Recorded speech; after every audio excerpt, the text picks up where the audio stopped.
Deuxième cas possible, si l'on connaît la circonférence du cercle, il est possible d'en déterminer le rayon. Il est d'abord important de se rappeler qu'il existe deux formules pour calculer la circonférence du cercle.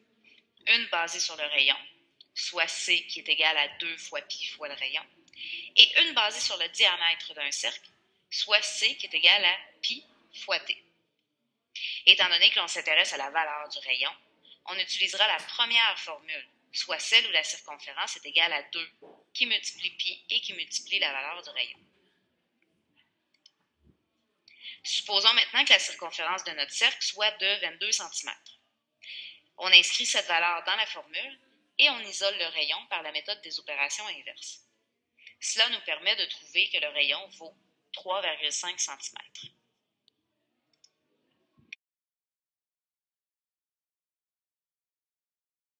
Deuxième cas possible, on peut déterminer le diamètre d'un cercle si l'on en connaît la circonférence.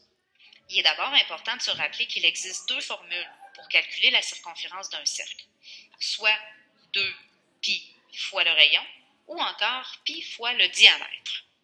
Dans ces deux formules, la valeur de pi est de 3,1416, ce qui correspond au rapport entre la circonférence et le diamètre. Étant donné qu'on s'intéresse à la valeur du diamètre, on utilisera la seconde formule. Dans le cercle représenté ici, supposons que la circonférence vaut 130 cm. Il suffit alors d'isoler le diamètre dans la formule en divisant les deux côtés de l'égalité par la valeur de pi. On obtient simplement un diamètre qui serait égal à 41,38 cm. Finalement,